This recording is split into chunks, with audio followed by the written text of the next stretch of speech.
This is Backpack Radio. What's up, ladies and gentlemen? Welcome to part 2 of our debate with David Fitzgerald on the question of, did Jesus exist? Tonight in the studio we have Pastor myself, Vocab, and author of the book called Nailed, David Fitzgerald. We're going to be chopping it up just a second here on Backpack Radio.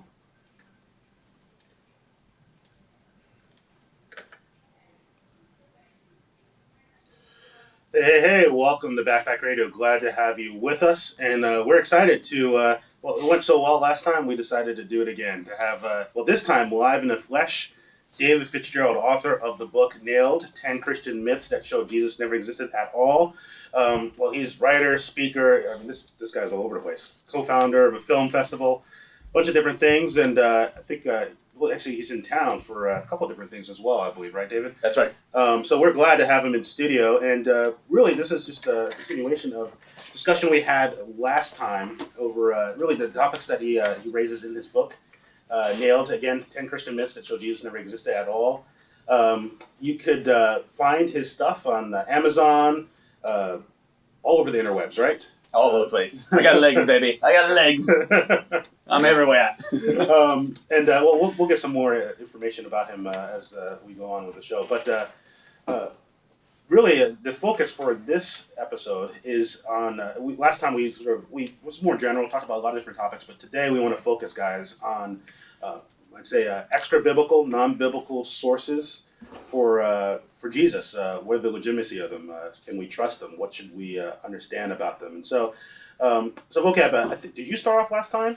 Yeah, which usually, so the idea is like, did Jesus exist? I say yes. That's why that person goes first, the yes person. Well, thank you for the yes. education there. I'm the yes person. Proper debate format. Usually. All right, so Vocab, but since you just said that you'll be saying yes on that one, why don't you start us off? So for this one, we're trying to make it more dynamic, even where there's shorter time. So I'm not going to lay out all of my main critiques of the Christ myth theory like I did last time when we first began. I'd rather just say a few things. One is that I'm going to ask David one main question as we go to this. And I asked him when we had coffee this morning, so it's no surprise. I'm going to ask him who else. Meaning when he says we don't have XYZ for Jesus outside of the Bible, and we need to have XYZ for Jesus, I'm going to continually ask him who else. Meaning who else do we have this type of information or reference for as an early historical figure. And the other thing I'm going to ask him is, how do you know? And I don't just mean that rhetorically, like, are you certain? Or are you a brain in a vat? What I mean by that is, if you say such a document never existed, or such part was forged, or such person didn't get their information from an eyewitness source, I'm going to say, how do you know that, though? So it's more a question to ask him to justify his assumptions. And then I'm going to ask just some questions I have from the book about the Christ myth theory and his general thesis. So, that's more my opening statement. I just want to hear what he has to say about why he thinks Jesus didn't exist, and that's something he thinks as he looks at the non-New Testament documents. Yeah, right. And first of all, thanks for having me here. It's a blast being here. I had a blast with you on the video, and it's much more fun to be here in the studio with you guys. And to start out, I am an atheist, but you don't have to not believe in Jesus as a historical person to be an atheist. In fact, I was an atheist perfectly fine with the idea of there being a Jesus. In fact, 15 years ago, it didn't even occur to my mind there might not have been a Jesus. And so this is still a hard sell even for some atheists. So I wanted to put that out there right there. Right. And in fact, the only reason I even make such a fuss about it is not because I need it for like anti-theological reasons, but because I think that's how Christianity began, is this way. So that's kind of a long-winded introduction, but the other thing I want to say is that all the arguments we got in this book, this is a 250-page book I've got here, and it's a distillation from about 700-page book that was the original done. So we're not going to get everything done today, but I just want to start out with a few basic things. And one of the biggest problems I have with the idea that there was a real Jesus is the difference we see in Christianity from the time of the Gospels on and from before the Gospels. And today, we're focusing on extra-biblical witnesses, extra-canonical witnesses, if you will, corroboration for the Gospels. And that's something where I have a big problem with the traditional story of Christianity, the official picture, because especially when you're talking atheists, who say, well, yeah, I know Jesus wasn't the Son of God, but there was at least a guy. That's one level of evidence. But when you're talking to most Christians who believe that all the miraculous events in the Gospels actually happened, then you've got a real question of, then the argument of evidence from silence becomes really genuine. Because, for instance, if we just take the one verse in Matthew where he says that all the saints in Jerusalem cemetery rose from their grave, came out, wandered into the streets of Jerusalem, appearing to many. That's just one verse, and yet we have no corroboration for that, not even from the other Gospels. And what's more is that we do have information about things that were going on in Jerusalem at the time from people like Philo of Alexandria, Nicholas of Damascus, Justus of Tiberias. We know that people were, maybe not the Roman Empire wasn't forefront on their mind, but we know there were people who were interested in Jerusalem. And so it floors my mind, first of all, that if this thing really happened, and again, this is just one of the many miraculous things that are meant to have happened in the Gospels. If that happened, how is it that only Matthew recorded it? And how is it that people talk about much less interesting things going on at the time, but no one mentions that the dead rose in Mass? Let's start there. You mentioned Justus of Tiberias. The way we know him is a 9th century Christian writer named Photius read the work, and then he says Jesus is not in the work. Now, the title of this work, David, was A Chronicle of the Kings of the Jews, and Photius describes the work of Justus as this, quote, he begins his history of Moses and carries it down to the death of the 7th Agrippa of the family, the last line of the king of the Jews. Now, here's the thing. This work seems to be focusing on actual political, kingly rulers of the Jews. And so a Christian is saying he should have included Jesus as the king of the Jews. But see, for him to have done that, you understand that he would have to have believed Jesus the king of the Jews. So here's my question. Why do you mention Justus of Tiberias as someone who should have mentioned Jesus in this, when the only way he would have done so is if he held that Jesus was the king of the Jews because he had a political work? There's no reason why I should have mentioned Jesus. See, that's where I would disagree with you for one thing. All the people I mentioned as potential witnesses, all of them are just that, potential witnesses. And I ignore all the ones who just happen to be alive at that time and writing at that time. I don't include anybody in the book unless I think there was a reasonable chance for them to have reason to mention Jesus. And the reason I mention Justus of Tiberias is that if he was doing the Chronicles of the Kings all the way through Agrippa II, then he had to do Herod the Great. In fact, there's no way he could have done any kind of history of the kings without including Herod the Great. He was the greatest king of that time. But we don't have any trace of anything, according to the patriarch Photius in the 9th century, who said this, who sniffed that, it's just because he's a Jew, he ignores everything that happened about Jesus. But when you look at all the big ticket items in Jesus' career, including the slaughter of the innocents in Bethlehem, including all the miraculous things and the earthquakes. You're not answering specifically why Justus should have had that's what I'm saying, is because there were so many things that are miraculous in Jesus' career that would have affected the entire kingdom as a whole. It boggles the mind that if these things happened, no matter what he thought of Jesus, whether he was just a Jew or the king and Messiah, whatever, these other things should have made an impact. But so you have a list of all kinds of people that I wonder why you included in there, like Pausanias, he's a geographer who wrote descriptions of Greece. Sextus Empiricus, who lived 160 to 210 AD, who's a physician and philosopher. Now, even if Sextus would have included Jesus, which I don't know why he would have, given his credentials, would you really accept it, given that he's in the 160 to 210 era? That's when he's writing. You see, even the sources you say should have mentioned Jesus, they're too late for your actual standard that you apply when you say, well, yeah, this guy mentions Jesus, but it's too late, he never knew him. So I don't know why you mention them. It almost seems like resume padding. Well, it is resume padding in a sense, because that comes from the section of saying other guys that are also, they're not my top 10 tier at all. Those are also the list of guys. And there's probably even more names off that I didn't mention, but still, they had an interest in geography or the region or mythology. All of them had a particular bent that could have led it. But here, let me say something about that too, because you made a good point. None of these are contemporary. And that's an important thing to say, is why don't we have contemporary eyewitnesses for during when these events were actually happening? who would be the people that were writing that you know of that were contemporary at the time? Well, let's go with Philo of Alexandria. Okay, how many times did he visit Jerusalem? Well, here's the thing. Once. He was connected. Only visited Jerusalem once. All right. I'm not saying he was. I was not saying he was on there to be an eyewitness, but he was. His family and himself were definitely connected to Jerusalem and the goings on. They were politically involved. They were economically involved.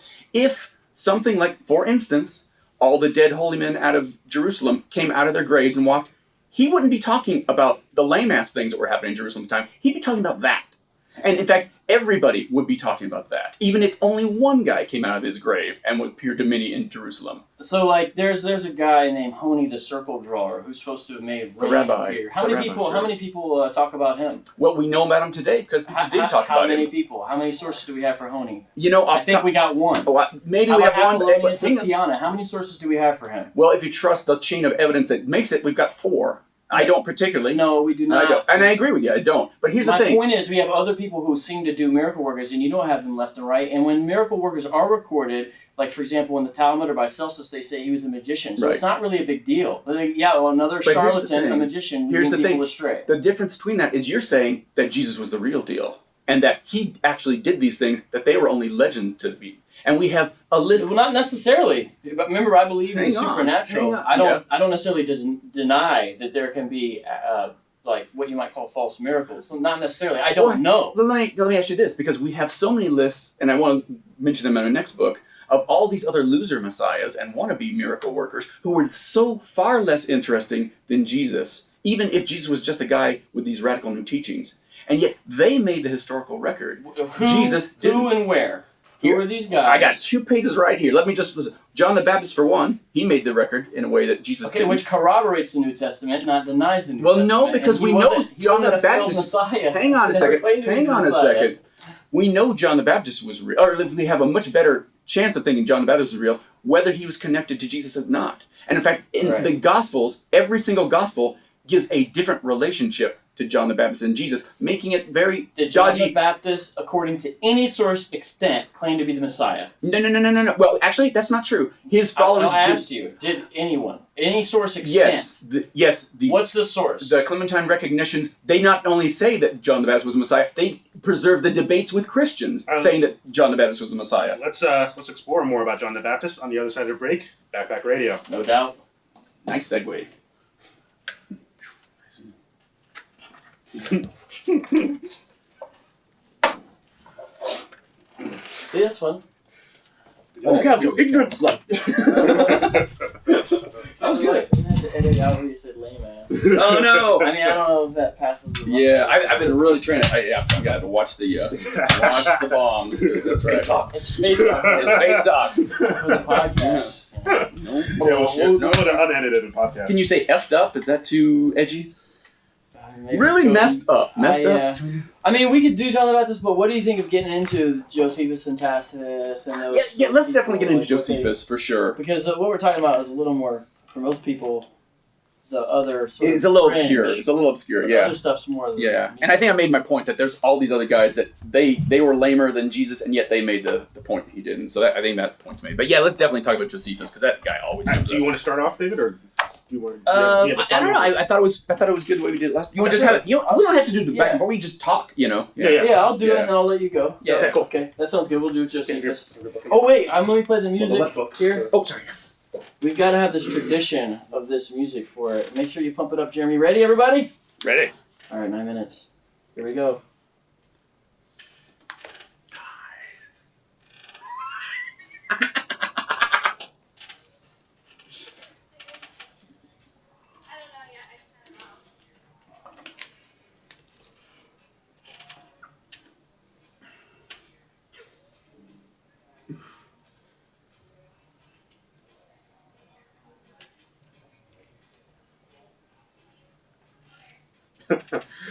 Welcome back, Backpacker Radio, giving sweet Star Wars students. I mean, we probably could do a whole nother sort of show on just Star Wars references. Oh, that would be good. That would be good.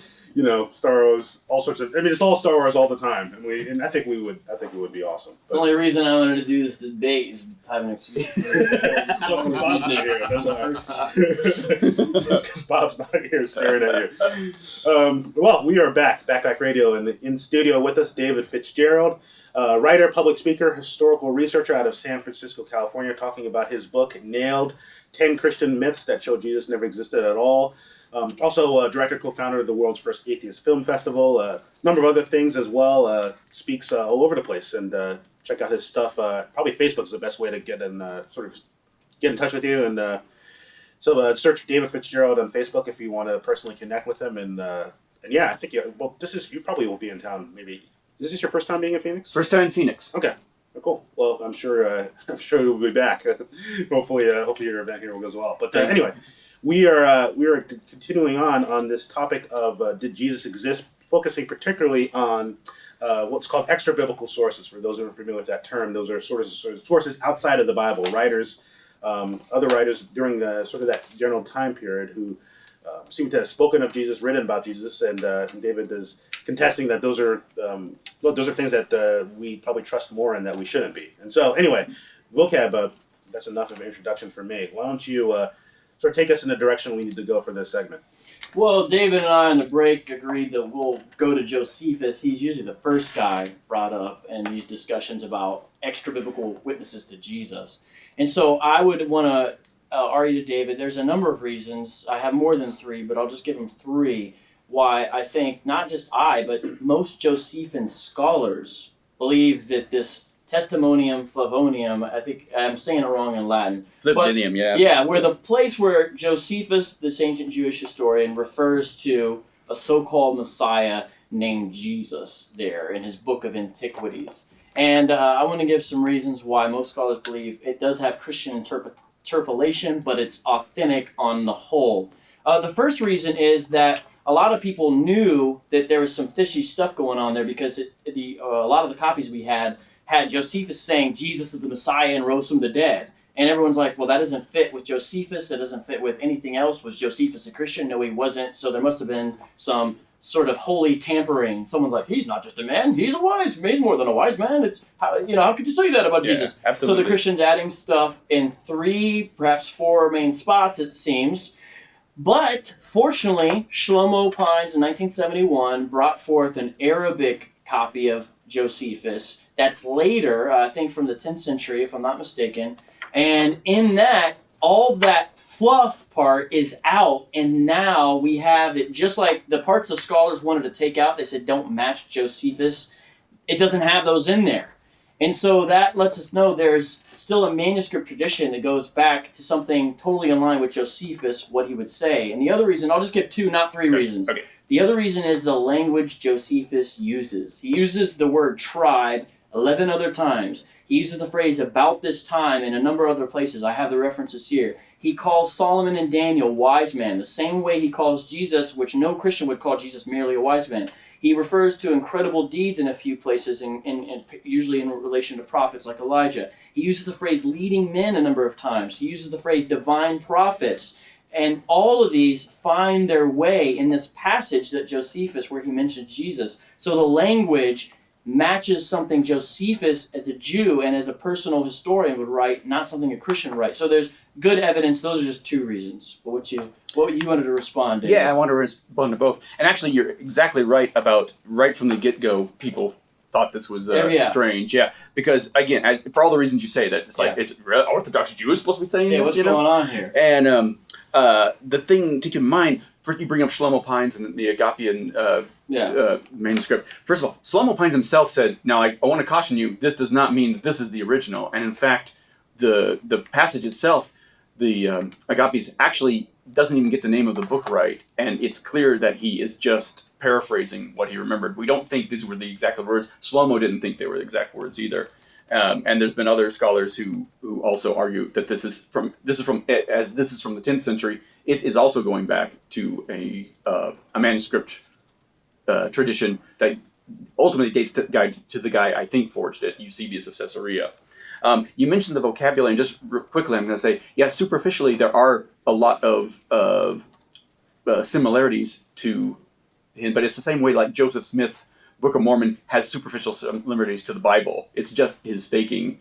And there's other ways that the words that he uses and the way he describes things are completely opposite of how Josephus does in his What's real an thing. example? For example, he not... never uses the word Gentiles. He always calls them Syrians or Greeks, wherever they are. He never refers to any Messiah as anyone but his patron Vespasian as a Messiah, because all the rest would be charlatans and imposters, and that's what. Right. Well, Josephus didn't really want to promote the idea of Messiah to his Roman audience, and also. Well, no, that's not true. That's not true. He did want to promote it, but he wanted to promote it as Vespasian being Messiah. Right. But what I mean is with the true Jewish expectation of it, because of the violent, perhaps, expectation of political overthrow by the Romans. It's not. You see the other Messiahs you mentioned earlier in the first break, right? And the other thing is that the Greek word for Messiah doesn't really have great theological import to just a Greek reader. Right. It just means like anointed one. But let me or even slick, oily one. That's what it could mean. Exactly. So it's not a big deal that he says he was called the Messiah, which matches up with the James passage. Here's the thing. What I want to stop you there is because before we get too wrapped up in does it or doesn't, we have to remember this passage doesn't appear until 300 years after the fact,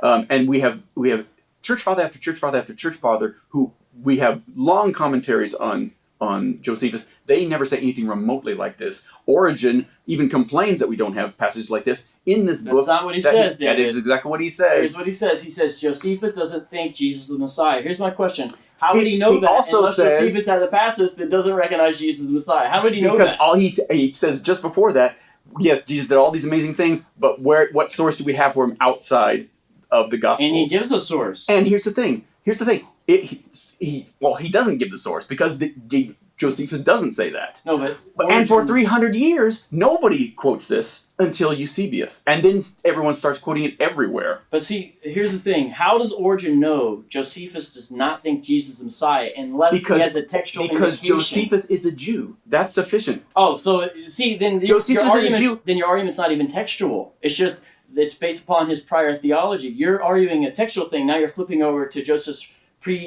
theological presupposition. All I'm saying is that it's sufficient for him to be a Jew for him not to believe in the Messiah. Another question: how could Josephus? He wouldn't even think Jesus is the Messiah. First of all, he's already got sort of his own Messiah. He's not that interested in Jesus, as we could see even from this limited passage. But the thing is, Origen could not know unless Josephus makes mention of it. That's where I disagree. And the thing is, because all you need to do, what's the other passage? Where he says James, whose brother is the so-called Messiah. And I talk about that in the book at great length. Here's why your answer's wrong. Because here's what. Because Josephus says the brother of the so-called Messiah. You're trying to say that's another Jesus. Same Jesus that's in the passage. Here's the problem. The same one that's in the passage. Yeah, and how does he refer to that Jesus? By his father's name. Right. So you have to switch the guy from referring to his brother to his father to make it the same guy, but it's not. It's Jesus the Christ. No, wait a minute. Backpack Radio. It's so not. Seriously. That is true. That is not. You just have to read it. Jesus ben Ananias. Read the passage. Josephus switches the indication in the middle of it. He calls him Jesus ben Ananias. But that passage wasn't even in the original thing. That's a margin. That's your argument. That's your whole argument. Here's the thing. If it really is talking about Jesus, the brother of James, are we recording this? We should. This is good stuff. It's amazing. No, I'm kidding. Oh yeah. But if it's talking about Jesus, brother James, why is it nothing that happens to this guy matches anything we know about James the Just, who was the head of Jerusalem Truth? You understand this different argument, right? And it's not nothing. He dies around the same time, and he dies for the same reasons. No, he doesn't. You guys he gets stoned by the Sanhedrin. This guy gets beaten by. The method of death is not identical. Nothing's identical. There's nothing is the same. The timing of death. The timing? You mean they both died in the first century? No, they both died under the same gap of rulership. So it's not nothing. It's just the stuff you're saying should be there. Reread that section. It's an overstatement to say nothing. Reread that section. No one agrees with you, though. That's not true either. Besides Richard Carrier. 10 years ago, I probably would have said that. It felt like that, but that's not true anymore. Well, maybe you want to go to Tacitus, or do you want to do more Josephus? I just want to say one more thing about Josephus, then we can go to Tacitus. I'll throw it over to you. 6 minutes. So you have to be quick. You got it. It's a fast, just one point I want to make.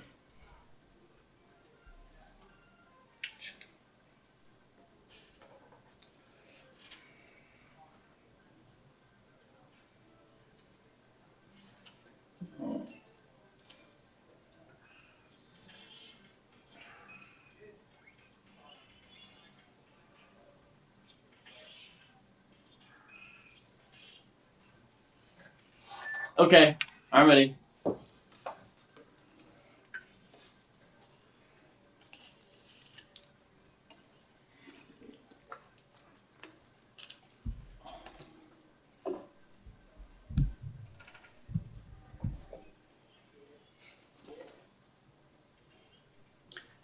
Can't believe it's already 3:37. Goes so fast. Welcome back to Backpack Radio / Star Wars Dubstep, I suppose. Yeah. Glad to have you with us. We are in studio with David Fitzgerald, author of the book Nailed: 10 Christian Myths That Show Jesus Never Existed at All. Talking about extra biblical sources for Jesus. And David, you wanted to really finish off something from the last segment about Josephus. I want to hand it over to you now. Thanks. And I just want to start with a quick commercial break for tonight. I am going to be speaking to Arizona. But they won't hear it. This show doesn't air till for another 2 weeks. No, never mind. Never I mind. know, sorry. But have fun tonight. You guys really missed it 2 weeks Yeah. ago. We were talking about Flavius Josephus because he's the one most commonly brought up.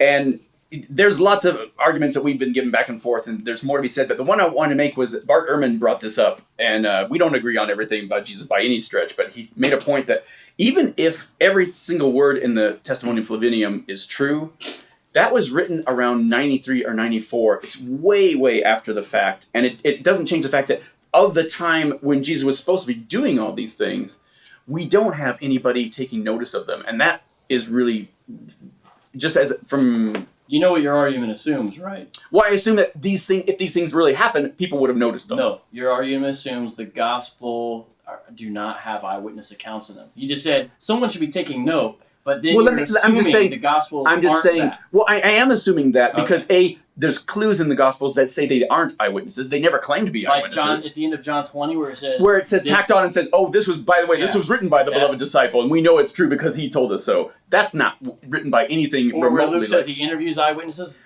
Where does he say he interviews eyewitnesses? In the beginning He certainly of Luke says 1. he looks into things. He never says anything about interviewing eyewitnesses. Those who saw it from the beginning, I mean, you can read the Luke 1. But I'm just saying, when the Gospels do have it, you say it doesn't count. Well, here's the thing.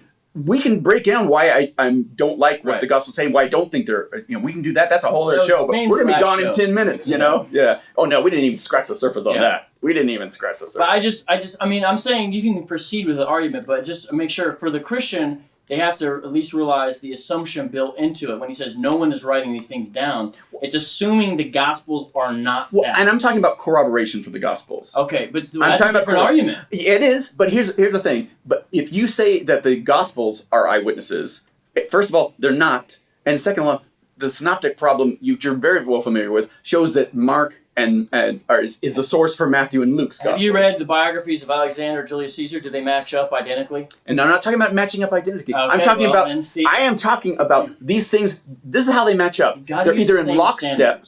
I am losing the same standards. Here's the thing. Okay. You're saying, it's eyewitness accounts, and so there's going to be differences. And I agree. But these aren't that kind of witness. These are plagiarisms and deliberate alterations and changes. They're either lockstep, word for word, taken, cut and paste, literally cut and pasted, or they're saying a story that's completely incompatible with the other story.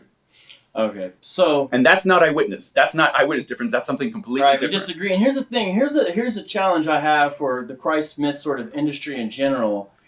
Oh, if it's the industry, I'm in the wrong industry. It pays for... Like, David, your book doesn't really... And I understand it as like a sort of a digest of the arguments. But sure. It's even a lot of the other guys, I never really see them interacting with the cutting edge. I don't see them interacting with anything about the names. For example, all the names we found on ossuaries and how they match up to the biblical names. I never see... This is recent research, this ossuary inscription digging stuff. I never see that. I never see them interacting with Richard Bauckham, Jesus and Eyewitnesses, which is, regardless of if you agree with it or not, it's a pretty, watershed book that has a lot of people having to interact with it. You never see them interacting with Larry Hurtado, who talks about the proof of the early Christians worshiping Jesus. And these are, these heavy-duty guys who are respected on both sides. I never see anyone interacting with this. I just see them kind of the lowest hanging fruit, or what a Christian says on the street. The only exception sometimes is Richard Carrier, but he's the one guy, and I don't really think he does that well. Well, that's not true. You got Richard Carrier, and absolutely his current book now, Proving History, is that's going to be a watershed book. But his next book on the historicity of Jesus is going to be doing just exactly what you're saying. He's taking the arguments for a minimal mythicism and an argument for a minimal historicism and just crunches the numbers using Bayesian analysis point by point to see how it matches up. That's a book I think you're going to want to read. As far as anybody, whether you're talking about Reza Aslan, whether you're talking about Bruce Metzger, anyone who's saying anything about what the eyewitnesses' quality of the Bible, you have to say, well, what are our sources for that? And we haven't even touched that. You got to read Richard Baucham's book. We haven't touched, Like, to mention Reza Aslan and Richard Baucam in the same breath, I'm just saying there's a lot of people out there. Awareness. Well, there's a lot of people out there saying a lot of things about Jesus, and a lot of it's crap on the mythicist side. Right. But the good stuff is what we should be dealing with. That's the stuff I'm mentioning, top level stuff. All right, good discussion. One more segment, Backpack Radio. It goes by so fast.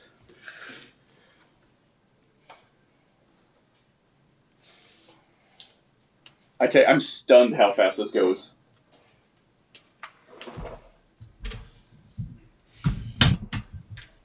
Well, we want to do Tacitus now because he seems like a big one to talk about, and we haven't done him. Yeah, we I could. mean, and you have a different take. You were gonna mention Ignatius or Clement too. Yeah, but I don't know. It seems like we should. We'll see if we can get or turn around to some of those. Yeah. But I mean.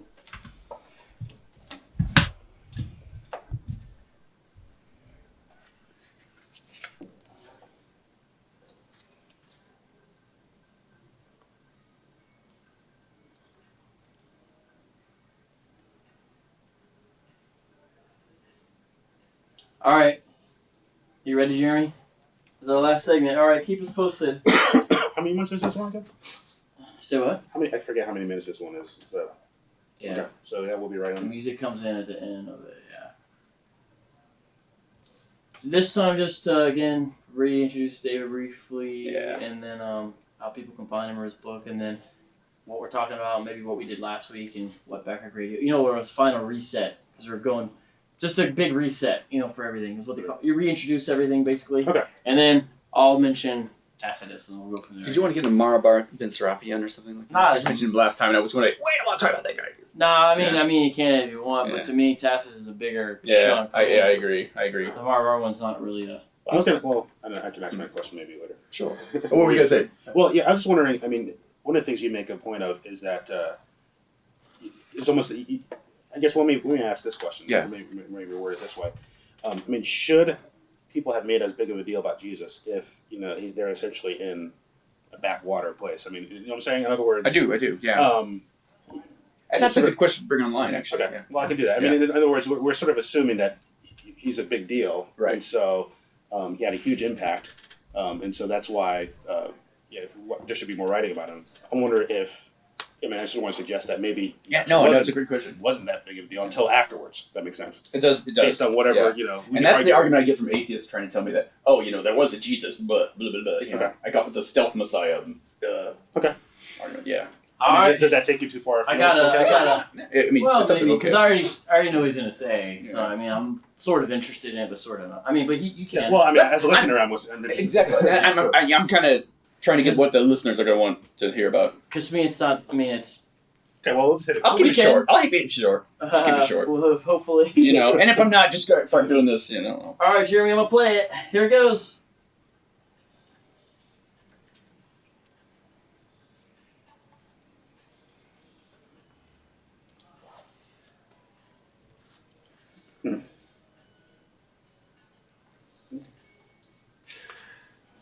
Thank you for listening again. Backpacker Radio, glad to have you with us. And we're glad to. We pretty much played, I think, the whole album between this episode Almost. and this episode. We could do another show. That's right. We should put a link to it because I'm sure people will want to download this. It's worthy of being on your mobile phone for sure. Anyway, back in studio with David Fitzgerald, author of the book Nailed: 10 Christian Myths That Show Jesus Never Existed at All. He's also written another book called The Complete Heretic's Guide to Western Religion, Book 1, The Mormons. And I think you're working some other books as well, David, right? That's right. And if you hate Nailed, you're going to love the Mormon books. I guarantee it. So, of course, Amazon.com and is one of the best sources. You can get Kindle, paperback, all that kind of stuff. David is a writer, speaker, involved in a lot of different things. You can get in touch with him through Facebook. So just search David Fitzgerald on Facebook.com. And we've been, it's been great really to have him this episode and the previous episode talking about this book. A lot of different topics. Last episode we talked about some things, sort of more general topics related to that question, did Jesus really exist? David, of course, arguing that Jesus did not exist. And so this episode we've been mostly focusing on extra biblical sources, some of the things that writers outside of the Bible have said and whether or not they were reliable or not, should we trust them. We want to get started pretty quickly here, but I just had I know I'm moderator, but I wanted to throw in one quick question. One of the things that maybe some of our listeners might be wondering is, maybe perhaps Jesus was, he was significant, but not nearly as significant to warrant the Romans' attention. That we're expecting all this stuff to be written about him during his time period, when in fact maybe we should see him as really involved in sort of the backwaters of Palestine.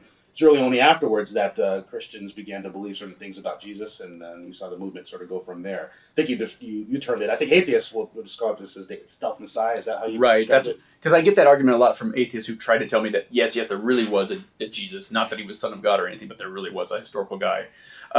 And the question I have with that is, if that's true, I mean, the whole crux of the book Nailed stems on this thing that if Jesus did all these amazing things and fantastic miracles, no one seems to have noticed outside his little cult for over 100 years. Or he didn't do these things, and yet as soon as he's dead, you've got all these scattered house churches throughout the empire, from Syria to Egypt to Rome, that can't agree about the basic facts of his life. And it's that disconnect, coupled with the fact that we do have all this information about all these loser messiahs and would-be messiahs who were so much less interesting than our Jesus, and yet they made the historical record and our Jesus didn't. That's the kind of thing that I think, how could there even be a guy named Jesus, for me personally? Here's the trouble with the overstatement. All this information, okay, who else do we have biographies for? Let me turn a page or two here. I'm not talking about making biographies. I'm talking about... But we have biographies for Jesus. Yeah. They're referred to it. What other loser Messiah do we have biographies for? Why does it have to be biographies? Why can't you're saying all the... If you're going to use the phrase all this information, it's got to at least exceed what Jesus have all these mentions of this that we don't get for Jesus from any of these. They would rather put a small paragraph about some guy who was a bogus Messiah, and yet this real Messiah who had multitudes. Who's the they? All throughout the first century. Who were mentioning messiahs besides Josephus? Throughout the first century, we get mentions of over almost a dozen other guys. By who? By people like Flavius Josephus, by Nicholas of Damascus. We talk about Nicholas. I'm not actually 100% sure if Nicholas has other loser messiahs in there, because I've been looking at his work, which we really don't have much of. You already mentioned like Apollonius of Tyana. That's not. Like he wasn't a Jewish Messiah. He was a Greek wise man. We have. What I'm saying is, and it's one biography. My point is, and I'm not. But that's not the point. You're making an overstatement. No, but what I'm saying is, these guys made information. Here's what I'm saying. All these guys made a dent in the historical record. They made a footprint. They made a footnote in the historical record. Tell me about I'm not saying we had biographies. I'm just saying that they did much less interesting things. And they had much less interesting events, and yet these spectacular events we see in the Bible, leading an army out into the wilderness and getting a bunch of people slaughtered. Is that more interesting, or getting crucified? Is that more interesting than the entire world being covered by supernatural darkness for 3 hours? Or massive earthquakes striking Jerusalem? Or dead holy men coming out of their graves and appearing to many? The first two things you said are mentioned. You know that, right? That's another discussion. Flagon, for example. Oh, you got to read my book, because if you're going to bring I've read your book. My point is, though, you're saying stuff, and people aren't aware that the darkness and earthquakes actually are mentioned. And my point is, though, about the other loser messiahs is what is more interesting, a guy getting hung up on a cross or a guy leading a giant rebellion, an army? See, it's like all your explanations are ad hoc. Wait a second. Like, are you saying that's all Jesus did? You're saying he didn't have a triumphant... No, but which is a bigger deal? Which is a bigger deal? Wait, let me just ask you this. Which does Rome take more note of? An army that got squashed, or one guy that got killed? Let me ask you this. When he's leading a multitude throughout Judea, throughout the Galilee, down into Judea, multitudes are following him, triumphant procession, you're saying they wouldn't take notice of that? The triumphant procession of Jews into Jerusalem. for Passover. So what? How about who's your gonna procession? mention that? Okay, wait. Let's go back because this, for me, this kills me. No one seems to give me a solid answer for this. How do you have anybody, let alone several holy people, get out of their graves in Jerusalem, wander the streets of Jerusalem, appearing to many? How does anybody miss that at all? At all? Watch this, David. Let's just say, and I don't agree. Let's just say though that line is not true. Let's just say it. That doesn't disprove Jesus' existence. It's actually irrelevant to your case. You're bringing it up because it sounds fantastical. It does sound fantastic. My point is, though, even if that is a fabrication, which I do not say it is. So how do you explain it not appearing anywhere else? We could. Well, okay, the Gospels don't need to ape each other, first of all. No. I'm not trying to. I'm telling you, no one noticed this. How come we know about all these boring things that were happening around Jerusalem at that time, but we don't know about that? We don't actually. What boring things do we know about? Like your army thing. That's not boring. Is it okay? What's more? All right. Show of hands, radio audience. Show of hands. Who's more interested in people rising from the dead, or just one more rebellion in backwater Judea? Let's just say you're right. You got to understand, just strictly logically speaking. Let's say that was a fabrication. It does not disprove the existence of Jesus. I'm not basing my argument on that, but I'm saying then it's why just are you one more in a there? case. No, it's one more in a case. That actually is not. See, that's what I'm saying. If that was the turn only a little thing, bit of a corner here. Wait. I just want to say, if that was the only thing that people didn't notice, maybe you'd have a point. But there's all these things are happening, and no one notices outside the cult. Okay. Well, Tacitus. let's move to that particular source. So Tacitus is a Roman historian writing in the early 100s, and in Annals 1544, here's what he says. Christus, from whom the name had its origin, suffered the extreme penalty during the reign of Tiberius at the hands of one of our procurators, Pontius Pilatus, and a most mischievous superstition, thus checked for the moment, again broke out, not only in Judea, the first source of the evil, but even in Rome, where all things hideous and shameful from every part of the world find their center and become popular. Now here's what I'm going to say. There's a larger passage in which he's talking about Christians. When he talks about the origin of this movement, he gives some historical checkpoints. Here's what I'm going to say. This will show, your answer is going to show that the Christ myth theory relies upon evasion. Mm-hmm. It has to evade data versus really solid explanations. Not at all. So not at all. The answer you're going to give right now is going to evade the clear historical. It's so easy to see what he's doing. It's just you could just accept it and not believe Jesus is the Messiah. But there it is. What do you do with that? When you look at anything like this, first of all, you have to ask, why was no one saying this 100 years earlier? For one thing, why is he just talking about Christians? We know Christians existed. We know what Christians told people about, that they worshipped a guy named Christ who was crucified under Pilate. This was word in the street. Everybody who knew anything about Christians knew this basic stuff. And there's so many biblical scholars, not even secular biblical scholars, who agree that this is not saying anything except witness about what Christians believed in the 2nd century. That's it. And you could say the same thing for Suetonius. You could say the same thing for any number of those 2nd century witnesses. Oh, so you're saying he's just repeating Christian information? Exactly. Okay, question exactly. Then why does he call Pontius Pilate a procurator, which no Christian document does? It calls him a prefect. If he's getting him from Christians, then why doesn't he use the correct term prefect, which the Gospels do? You see what I'm saying? They don't refer to him as a procurator like Tacitus does. Are you saying that as he's talking about this in passing while discussing other things, he's actually getting it right because he's got the official documents? And why is he using the sort of slang Latin colloquial Christus instead of what Christians would call him? Christians made fun of pagans for misspelling Jesus' name all the time. You know this, right? Tertullian, Origen, like you call this and you don't really know it means good, but that's not how, Right. Okay, so if this is from Christians, then why does it sound like something a pagan Roman would say? Because he is a pagan Roman saying this. Right. So how do you know it's from Christians?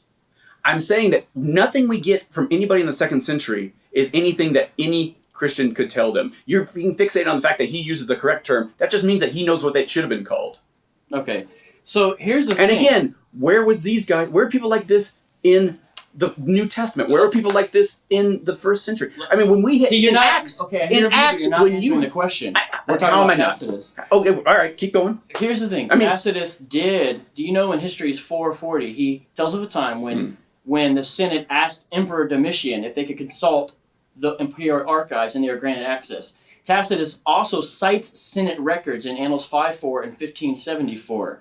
And many Tacitian scholars believe he had this kind of access to this kind of information. Furthermore, there is official and semi-official records as well. Rome's public libraries, Daily Public Gazette. He seems to know Pliny. He could have got information from him. He could have gotten Pliny information from the interrogation that Pliny talks about in his letter. Right. So my point is, though, it's not just this one source. And in fact, there's a time where Tacitus quotes Pliny, and he says, now, Pliny says this, and it seems absurd, but I'll quote it anyway. So it's not as if he never checks up on the sources. I mean, do you think Tacitus, who, like, obviously is no fans of Christians, is just going to assume what they say is true and just go ahead with it? Or is this clearly common public knowledge that you don't even need to go, perhaps even do some special checking, because it's pretty obvious, oh, this is the fact that this guy, I don't really care about him, and now the Christians are being tortured. Here's the information, which matches up with the Gospels. I bet you, David, if it had radically different things about Jesus, like Jesus, was killed by stoning, and then, if you would say, oh, look, here's contradictory information, but since it accords with the Gospel, it's just hearsay. We do have information like that, and I do say it's just hearsay, actually. Where? In the early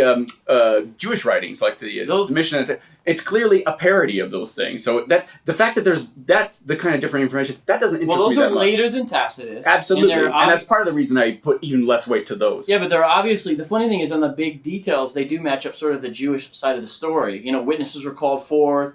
And because it's a parody of that story. Yes. Yeah. But let me get back to Tacitus. Sure. Because the problem I have is we focus on people like Tacitus and Suetonius because that's all we have. That's all we what I'm saying. Hey, hang on. What I'm saying is, from the whole first century, for almost the entire majority of that time, and certainly during the time when Jesus was actually active and when all these things should have been on the radar, nothing. We get nothing. That's simply not true. The reason why we focus it is because it shows that the Christ myth doesn't have any legs to stand on. We're not like desperately grasping. We know the historical evidence for Jesus is secure. Even people like Bart Ehrman do.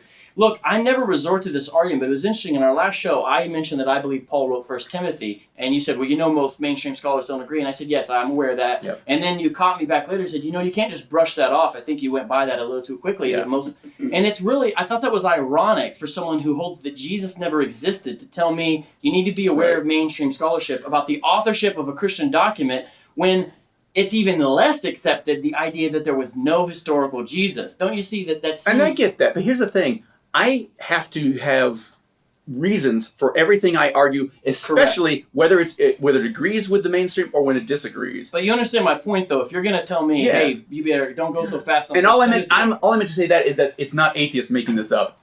Good, strong Christian scholars believe that those was not Timothy. Written. But here is an irony, and I don't like doing arguments for motivation, but it is ironic. I don't know of any non-atheist scholar who holds to the Christ myth theory, other than the mythical type folks who why would you expect a Christian scholar to accept it? David, have you... The thing is, if you... See, I feel because that's kind of an extraordinary thing to say. No, David, do you think New Testament scholars are Christians?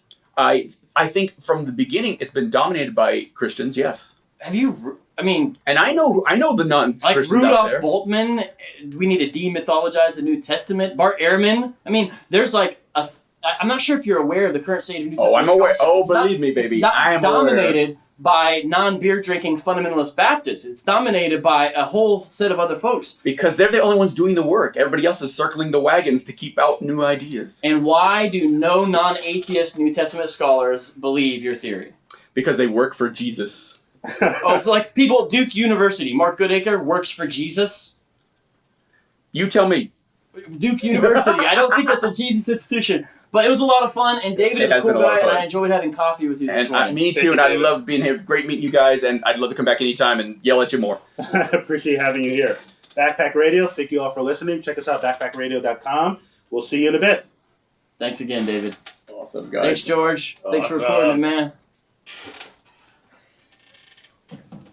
Woo! See you in a bit. Huh? Well... next time. You gotta say that. Next time. That way they'll... Kind of like Quick Trip. Too long for the next show. See you later. I would like you to, be a beta reader on my next book, because it would be good. Because I do tend to... I'm down with that. Keep in mind, I say things like, Timothy wasn't written by Paul in this discussion without getting into why he didn't write it. Right. Well, I know. Just to make it... Just so I can bring in that this is not stuff I'm making up, or this is not stuff atheists are making up. Right. This is like majority scholarship stuff. I want to point out when I'm bucking the majority opinion when I'm along with the majority opinion. I'd be down to be a beta reader. Yeah. I've never done that for a book. I've done it for some small academic papers, but that'd be awesome. And honestly, it's the atheists who piss me off the most about that. I didn't expect Christians to like my book, but when atheists get in my face, it's like, stuff like that on some of the lamest points of evidence, and Bart Ehrman. I love Bart Ehrman, but he's so wrong on the historical Jesus issue. So wrong. Well, I mean, I'm not upset by all the Jesus never existed and this and that. The reason why I like it in a certain way is because it gives us a good chance to talk about all other kinds of important things that are important no matter what you think or whatever. Like, the texts, the manuscripts, and all kinds of other factors. And that shouldn't be hidden. I mean, we want to. Those are things that are worth knowing about. Right. Yeah, absolutely. Where they stand on. So. And there's so much. What do you call it? Not presuppositions exactly, but I guess there's the expectation that the Gospels were eyewitnesses, and it's like, whoa, wait, no, they weren't. There's all these different points of argument that are accepted on one side or the other, but need to be argued about before we can even say those as facts. We didn't get to talk about this in obviously show because we had to move on to task list, but so I want to explore a little bit more of the holy man thing. Yeah. Let me just sort of tease this out a little bit. I mean, you're saying why did more people mention it or know it? I mean, isn't it too much to speculate? I mean, if you think about it, they don't have photographs, they don't have cell phones. Sure. So someone comes out and let's say, who knows? Someone comes out of the tomb and starts, speaking about different things. There's no or a whole bunch of someone. That's the thing. I mean, if we don't know how many. I mean, I've been accused by Christians of using it as a straw man argument when I'm just quoting Matthew saying he says many. Well, no, but I'm teasing that out. Though. Yeah. So let's say it's many, like one verse. Many came out of many saints came out of their graves and appeared, or did it say all of them? I can't remember. No, it says many. Many, and appeared to the streets of Jerusalem. So many, what's it, 5, 6, So we're talking about lots of people coming out of the graves, and lots of people saw this. Yeah. Well, lots of people saw them. They wandered to the streets, appearing to many. But there's no way of knowing at that moment whether or not people recognize. Well, these are. I mean, how would they know? Well, wait a minute, this is Moses. Wait a minute, this is. You see what I'm saying? I mean, until maybe after the fact. Exactly. I mean, I don't know how when you're having a vision of the Transfiguration that they know, oh, that's Moses, that's Elijah, but somehow they did. You're talking about a supernatural event at that point. Aren't we talking about when that? This is. Well, as I'm saying. So at what point? I mean, again, that's written even after the fact. Yeah. And so. I mean, there's assuming in one place and nowhere else in the world. That floors me. That there's only one place where that happens. Matthew only mentions that in one verse, and nobody mentions anything remotely like that ever. Well, I mean, this gets into why is one person mentioning it, why does another person mention it, right? I mean, sure. But do you see what I'm saying? In other words, if assuming something like that happened, I mean, it's not too much to speculate that people would be confused and unsure about it. Until way later on. Yeah, I don't know.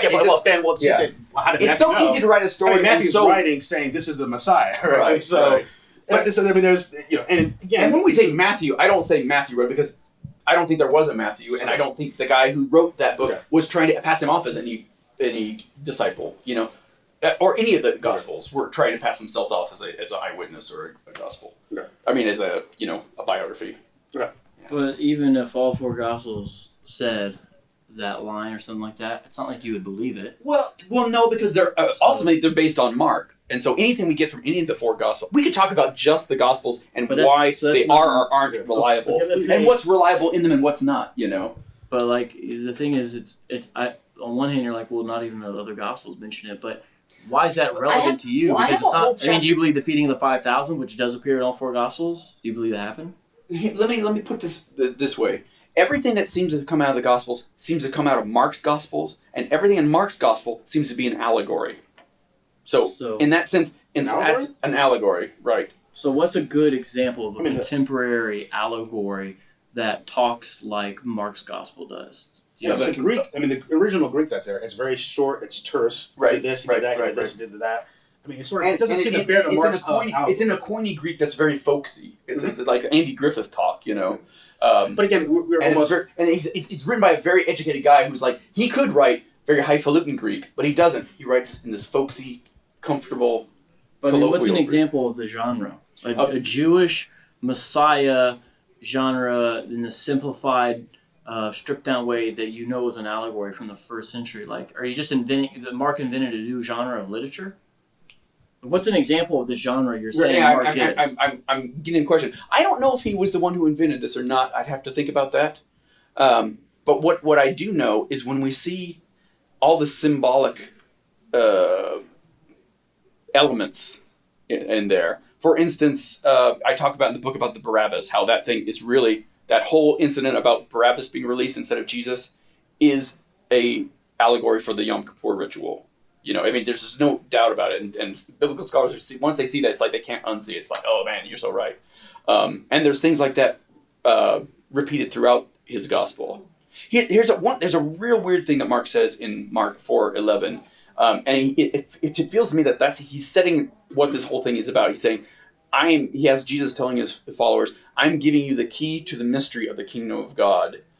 And that's what I think his whole gospel is. His whole gospel is a Jewish version of the mystery but faith. What does mysterion mean in the lips of a Greek-speaking Jew? Let me tell you what he says. You're saying mystery, and English speakers think Scooby-Doo. What does the word Greek mystery word faith? The mystery faith. That's not what mysterion means on the lips of a Greek-speaking Jew. It just simply means something now revealed.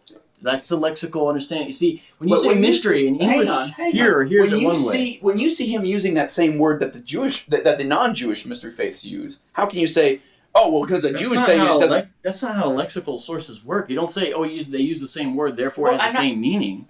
Well, hang on a second. When you have two different religions, they both have a Lord's Supper, they both have the same ritual. What's the other religion? All those mystery faiths had Lord's Suppers. In fact, Paul tells us that. He says, now this is our Lord's Supper, not their Lord's Supper. You can't drink from the table of demons and from ours. Okay, you know? So what is... And there's many Kyrioi and Kyrioi, but for us there's only one. Right, in the Septuagint, what is the Greek translation for Adonai or Yahweh? What's the Greek translation they use in the Septuagint of the Hebrew? It's Kyrios, which is Lord.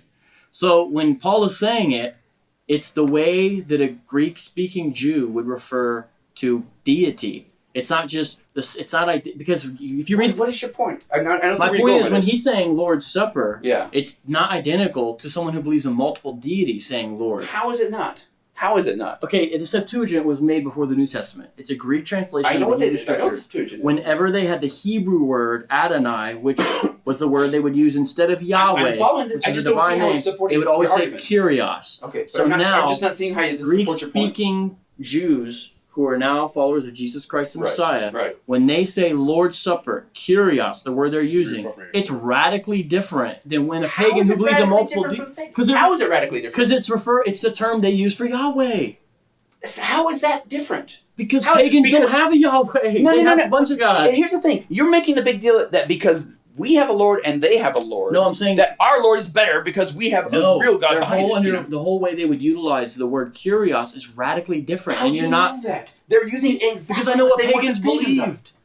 See, do you understand how simplistic it is? It's like facile to say you use the same word, therefore you mean the same thing. It's not using the same historian argues that way. They're using the same word in the same context, in the same ritual. But they're not because it's on the lips of a Greek-speaking Jew. It is and not. That changes nothing. That changes nothing. David, it's a little scary because it makes it seem like you don't pay attention to the fact that this is all within a Jewish contesk.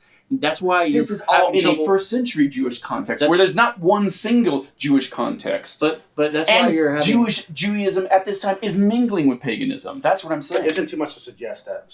Linguistically. You can ecclesia, for example, word view. And I get crap for that when I say, upon my rock it'll build this church. Yeah, your argument's really based on English. But I'm talking about that word. It's so not. That word literally means assembly. Right. It's and that term it would never be used in the sense that they're using it in that context. It wasn't something that would be built upon. And that's why I'm saying it's an anachronism, is because at the time when they were doing that, it just meant an assembly at a gathering. It wasn't something you built. It wasn't a unit, a structure. No, in the 300s. New Testament wasn't using what? No one built buildings. The New Testament. I'm not talking about building structure. I'm talking about church structures. No, it was. The early Christians used it for a gathering of people. They weren't necessarily speaking of a church structure. I'm not talking buildings. But even with that, though, they begin to use it in ways that are really very different from the original linguistic context. And that's exactly what I'm saying. Is that when we see that in the Gospels, that they're saying that and he says, upon this I will build my church. Nobody was using it that before this happened. If Jesus had really just that's said anything like that, that's no one would have incorrect. known what the hell he was talking about. That's incorrect because the Septuagint translates the assembly of Israel as ecclesia.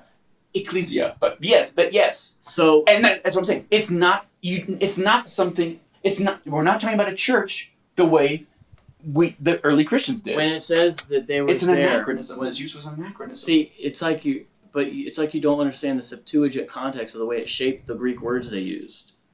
So it's not like no one was using it for a gathering of God's people. It was in the Septuagint already there.